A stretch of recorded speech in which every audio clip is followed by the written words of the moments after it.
Grignard ডিএজেন্ট হবে, অর্থাৎ C আর BR এর মাঝখানে ম্যাগনেসিয়াম প্রবেশ করবে, তাই করেছি C6H5CH2NgBr। এবার গ্রিগনার ডিএজেন্ট মানে NgBr পার্টটা পজিটিভ হবে আর অ্যালকিল পার্টটা সবসময় নেগেটিভ পার্ট হয়।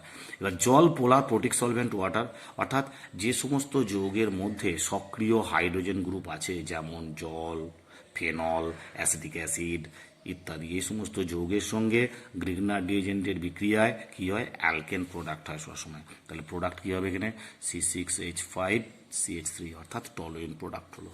তার উত্তর অপশন সি ইজ কারেক্ট। এবার বলি 13 number, how many stereoisomers does this molecule have, অর্থাৎ এই কম্পাউন্ডটা যেটা দেওয়া হচ্ছে এই কম্পাউন্ডের কতগুলো স্টিরিওআইসোমার সম্ভব। CH3 CH double bond CH single bond CH2 CH Br CH3, অর্থাৎ এই কম্পাউন্ডের কতগুলো স্টিরিওআইসোমার সম্ভব। দেখো 8টা, 2টো, 4টে, 6টা। মনে রাখতে হবে এই ধরনের এই কোশ্চেনটা একটু টাফ আছে। কীরকম দেখো, CH ডাবল বন্ড CH অর্থাৎ ডাবল বন্ড আছে, ডাবল বন্ড থাকা মানে কি geometrical isomer cis trans.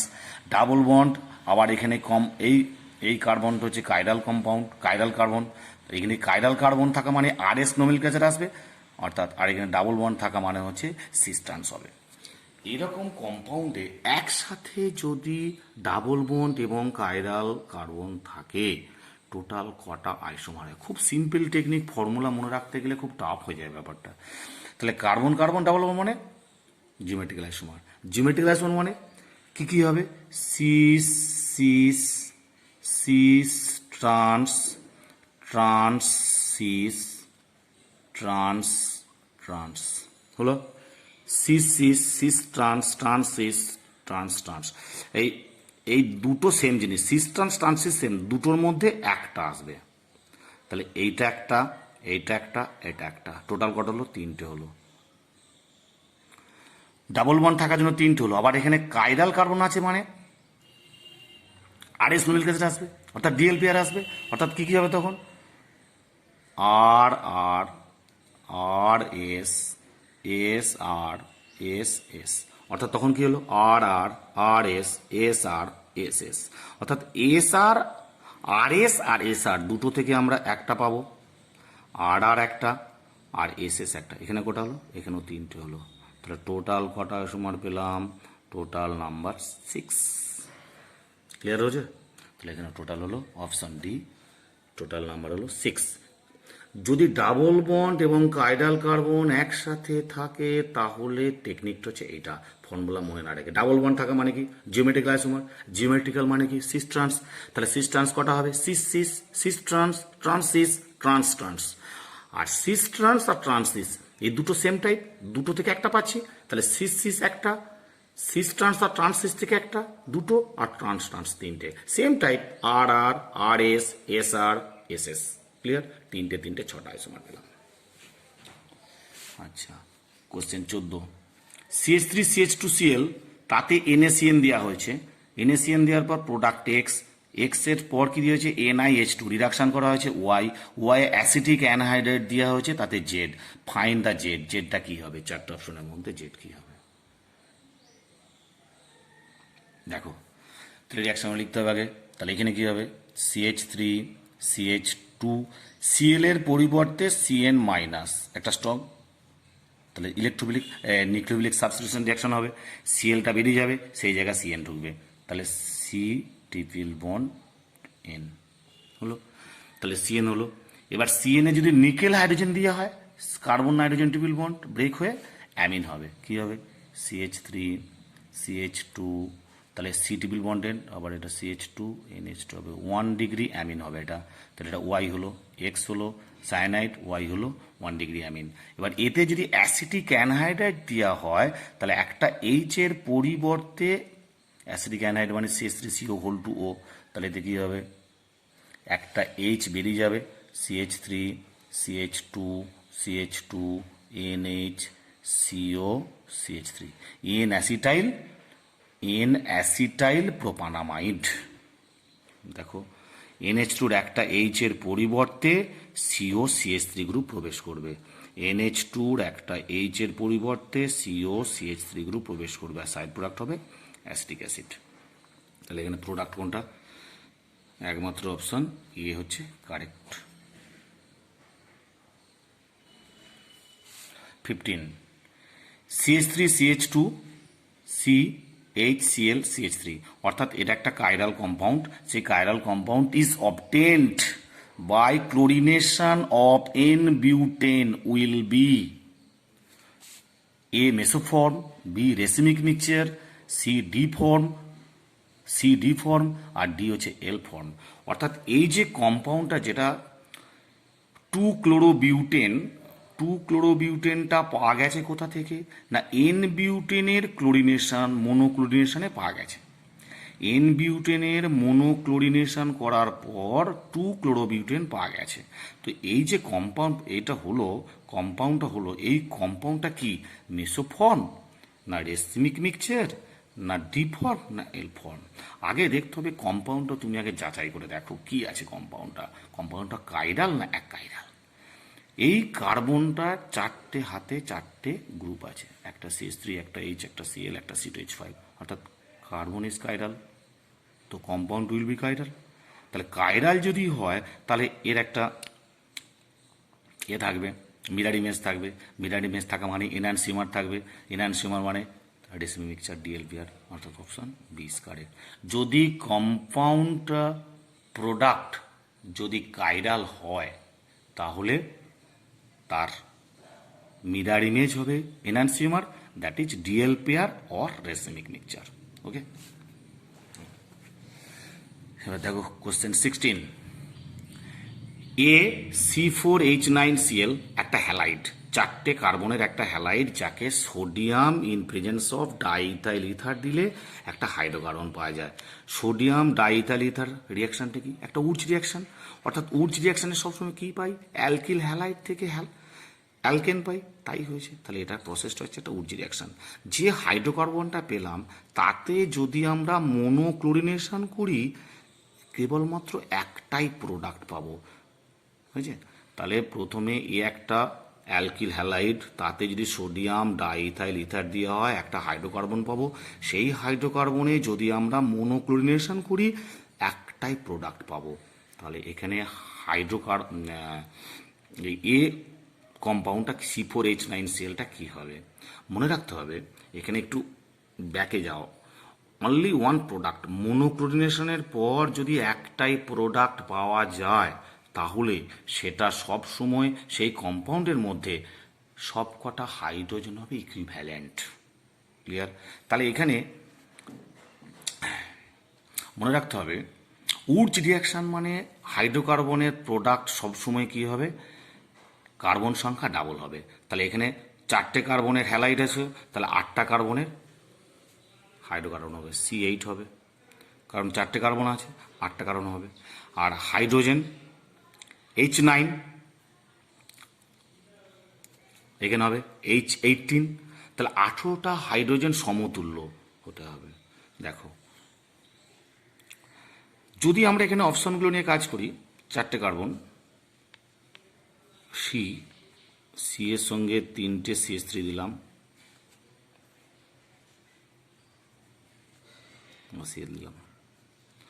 Tertiary halide, tertiary butyl halide, তাহলে এইখানে দুমল নেওয়া হচ্ছে, তাহলে প্রোডাক্টটা কী হবে? হাইড্রোকার্বনটা CH3 CH3 CH3 CH3 CH3 CH3, এটার হ্যালাইড যদি নিই প্রোডাক্ট হাইড্রোকার্বন, উডস রিয়াকশনের পরে এটা হবে। তাহলে এখানে কটা আছে? 3 3 6 3 9 3 12 3 15 3 18, 18টা হাইড্রোজেন সমতুল্য হয়েছে। তাহলে এখানে যদি সব কটা হাইড্রোজেন সমতুল্য হয় তাহলে একটাই মনোক্লোরিনেশন প্রোডাক্ট পাবো। অর্থাৎ এবার এটা যদি লং চেনে থাকতো চারটে কার্বন, তাহলে সব কটা হাইড্রোজেন সমতুল্য হতো না। তাহলে অপশন এ হচ্ছে টার্সিয়ারি বিউটাইল ক্লোরাইড। এখানে C4H9 সেল হবে টার্সিয়ারি বিউটাইল ক্লোরাইড, কারণ এখানে এই কম্পাউন্ডে 3টে CH3 যে আছে সবকটা হাইড্রোজেন সমতুল্য, এর উর্জ রিয়াকশন করার পর যেটা পাচ্ছি হাইড্রোকার্বনটা সেটা হচ্ছে এইটা। এই কম্পাউন্ডটা এমন একটা কম্পাউন্ড যেখানে সবকটা হাইড্রোজেন সমতুল্য, তাহলে সমতুল্য যদি হয় তাহলে ক্লোরিনেশন করার মনোক্লোরিনেশন করার পর একটাই মাত্র প্রোডাক্ট পাওয়া যাবে, অর্থাৎ এ ইজ কারেক্ট। এরপরে আসছি আমরা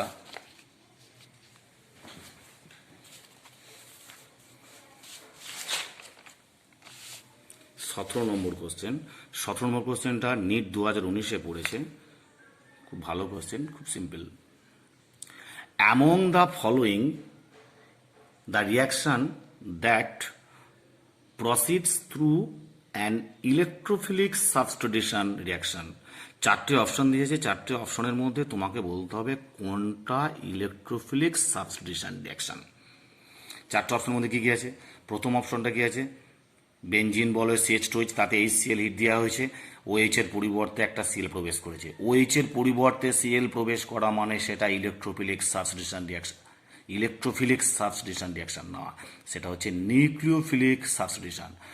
OH এর পরিবর্তে একটা Cl প্রবেশ করছে, Cl মাইনাস, নেগেটিভ পার্ট ঢুকছে, OH এর পরিবর্তে এটা living group, Cl minus, Cl minus হচ্ছে নিউক্লিওফাইল, তাহলে OH এর পরিবর্তে নিউক্লিওফাইল প্রবেশ করছে মানে হচ্ছে নিউক্লিওফিলিক সাবস্টিটিউশন রিয়াকশন, এটা হচ্ছে নিউক্লিওফিলিক সাবস্টিটিউশন রিয়াকশন। তাহলে অপশান এ হলো না। বেঞ্জিন বলয়ে N2+ Cl minus diazonium chloride Cu2Cl2 Sandmeyer reaction, তাহলে এখানে Cl মাইনাস, এখানে Cl মাইনাস প্রবেশ করবে কোন জায়গায়? N2 বেরিয়ে যাবে, অর্থাৎ এটাও তাই নিউক্লিওফিলিক সাবস্টিটিউশন রিয়াকশন। বেঞ্জিন বলয়ে N2+ Cl মাইনাস, তাতে যদি Cu2Cl2 দেওয়া হয় এবং ক্লোরোবেঞ্জিন প্রোডাক্ট, সেটা হচ্ছে নিউক্লিওফিলিক সাবস্টিটিউশন রিয়াকশন, এটাও উত্তর হবে না। বেঞ্জিন বলয়ে 3Cl2 অ্যান্ড একটা Cl3 প্রোডাক্ট হচ্ছে ক্লোরোবেঞ্জিন প্লাস HCl হবে এখানে সাইড প্রোডাক্ট। তাহলে বেঞ্জিন বলয়ে ক্লোরিন প্রবেশ করানো হচ্ছে in presence of anhydrous Cl3, Lewis acid হিসেবে কাজ করছে অ্যানাইডাস Cl3। এটাই একমাত্র হচ্ছে এখানে Cl প্লাস একটা ইলেকট্রোফাইল প্রবেশ করবে, সেই ইলেকট্রোফাইল বেঞ্জিন বলয়ে H এর পরিবর্তে প্রবেশ করবে, দ্যাট ইট ইলেকট্রোফিলিক প্রতিস্থাপন বিক্রিয়া। এটাই হলো উত্তর, ইলেকট্রোফিলিক সাবস্টিটিউশন রিয়াকশন, এটা হচ্ছে ইলেকট্রোফিলিক সাবস্টিটিউশন। আর বেঞ্জিন বলয়ে 3 মোল Cl2 UV লাইট, প্রত্যেকটা H এর পরিবর্তে একটা করে ক্লোরিন ঢুকেছে, মনে রাখতে হবে এটা হচ্ছে free radical substitution reaction. Double bond break হবে, একটা করে H এর পরিবর্তে Cl আসবে, এটা হচ্ছে গ্যামাক্সিন বা লিন্ডেন বলা হয়। তো এইটা হচ্ছে ফ্রি র্যাডিক্যাল সাবস্টিটিউশন, তাহলে উত্তরটা হলো 3। Clear? 18 number, the compound A on treatment with sodium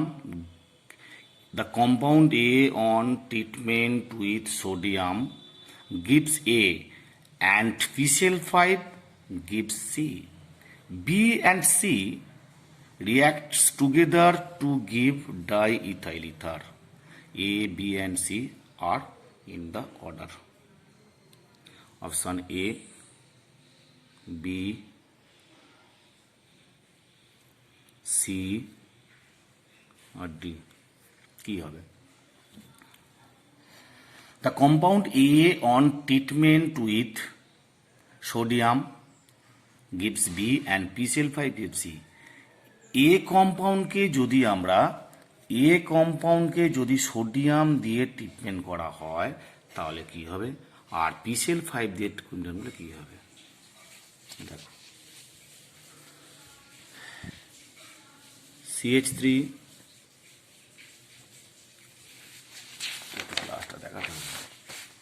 compound একে যদি আমরা সোডিয়াম দিয়ে ট্রিটমেন্ট করি তাহলে পাবো বি, আর একে যদি PCl5 দিয়ে ট্রিটমেন্ট করি তাহলে পাবো সি। বি প্লাস সি দুটো যদি রিয়াক্ট করানো হয় তাহলে পাবো ডাইইথাইল ইথার। ক্লিয়ার? প্রত্যেকটা অপশনের মধ্যেই দেখো এখানে মজার জিনিস, প্রত্যেকটা অপশনের মধ্যেই একটা অ্যালকোহল আছেই। একমাত্র অ্যালকোহলে সোডিয়াম দিলে এইচের পরিবর্তে সোডিয়াম প্রবেশ করবে, আর অ্যালকোহলে PCl5 দিলে ক্লোরিনে ওএইচের পরিবর্তে ক্লোরিন প্রবেশ করবে। তাহলে এ যদি ইথানল হয় CH3CH2OH, এতে যদি আমরা সোডিয়াম দিই তাহলে কি হবে? CH3CH2O- সোডিয়াম ইথক্সাইড হবে।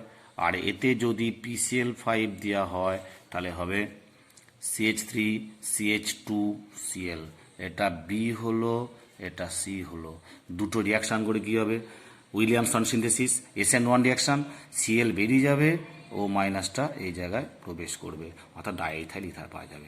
তাহলে এ হলো অ্যালকোহল, বি হলো সোডিয়াম ইথক্সাইড, আর সি হলো ক্লোরোইথেন। তাহলে এখানে প্রোডাক্ট কী হবে? অ্যালকোহল, কোনটা হবে? অ্যালকোহল, সোডিয়াম ইথক্সাইড আর ক্লোরোইথেন। উত্তরটা হচ্ছে ডি, অ্যালকোহল, সোডিয়াম ইথক্সাইড আর ক্লোরোইথেন। ঠিক আছে। 19 নম্বর খুব ইম্পর্টেন্ট, ভেরি ভেরি ইম্পর্টেন্ট 19 নম্বরটা। OCH3 তার মেটা অবস্থানে ব্রোমিন, ওতে দেওয়া হয়েছে NaNH2 product A, and type of reaction কী হবে? Identify A and predict the type of reaction.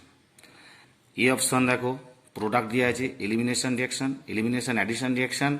B অপশানে প্রোডাক্ট দিয়ে আছে সায়েন্স সাবস্টিটিউশন, সি এ প্রোডাক্ট দিয়ে আছে সায়েন্স সাবস্টিটিউশন, ডি এ প্রোডাক্ট দিয়ে আছে সাবস্টিটিউশন রিয়াকশান। ওকে, এখন এটা দেখতে হবে। বেঞ্জিন বলে OCH3Br, একটা strong base NaNH2 very strong base.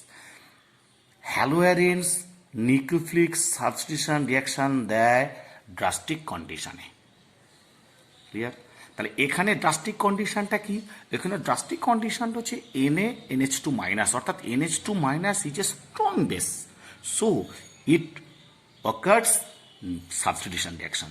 Substitution reaction কোথায় আছে? একমাত্র একটাতেই আছে সাবস্টিটিউশন রিয়াকশন, অপশন ডি। আর এলিমিনেশন অ্যাডিশন হবে না, সায়েন্স সাবস্টিটিউশন হবে না, এখানে হবে না। এবার এইখানে ব্যাপারটা কি মনে রাখবে, যেখানে ব্রোমিন থাকবে, হ্যালোজেনটা যেখানে থাকবে সেই জায়গাটাতেই NH2 প্রবেশ করবে, অর্থাৎ অপশান ডি হচ্ছে এটা। শর্ট টেকনিক, 10 সেকেন্ডের উত্তর হচ্ছে যেখানে হ্যালোজেন থাকবে সেই কার্বনেই হ্যালোজেন রিলিজ হয়ে সেখানে NH2 প্রবেশ করবে।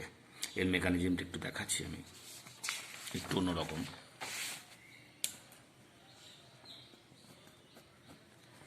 বেঞ্জিন বলয়, এখানে OCH3, এখানে আছে Br। এটা আগে করেছি বেঞ্জাইন ইন্টারমিডিয়েট NH2 এইখানে একটা H আছে, সেই Hটাকে NH2 ধরলো, এইটা এখানে ডাবল বন্ড করবে আর এটা ব্রোমিনটা বেরিয়ে যাবে। তাহলে প্রোডাক্ট কি হবে? এই OCH3, এটা হলো একটা বেঞ্জাইন ইন্টারমিডিয়েট হলো। এই বেঞ্জাইন ইন্টারমিডিয়েটে দুটো পার্ট আসতে পারে, যেহেতু এখানে OCH3 মূলক আছে। বেঞ্জিন থাকলে একরকম গ্যাস হতো, তাহলে OCH3 ডাবল বন্ড, এইখানটা একটা মাইনাস হতে পারে, এইটা প্লাস হতে পারে, আর এইটায় একটা কেস হতে পারে OCH3, এইটা প্লাস হতে পারে, এইটা মাইনাস হতে পারে। এখন OCH3-র পাশে যদি মাইনাস থাকে সেই কম্পাউন্ডটা মোর স্টেবল হয়। কেন? ইলেকট্রন উইথড্রয়িং গ্রুপ হলে তার পাশে যত কাছে ইলেকট্রন থাকবে সেটাকে স্টেবিলিটি করবে।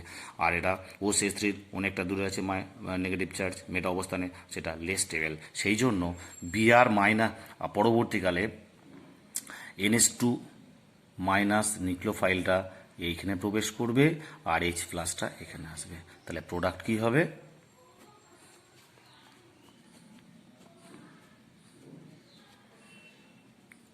OCH3, এখানটা এলো NH2, এখানে থাকবে H। বেশ, হয়ে গেল। খুব ইম্পর্ট্যান্ট কম্পাউন্ড। আজকের ক্লাস এখানে কমপ্লিট। তাহলে উত্তর, এখানে কোশ্চেন উত্তর কোনটা হলো? এখানে উত্তর হলো অপশান ডি। শর্ট টেকনিকটা কি হলো? এখানে OCH3 যদি OCH3 থাকে, যে কার্বনে OCH3 যদি না থাকতো কেসটা ইজি হয়ে যেত। যদি বেঞ্জিন বলা থাকতো, হ্যালো অ্যারেঞ্জ যদি থাকতো, সেগুলো যেখানে খুশি তুমি দিতে পারতে, প্রোডাক্ট খুঁজে হতো না।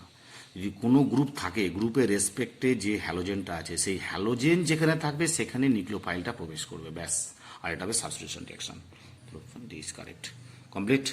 একটু প্র্যাকটিস করো ভালো করে। ওকে।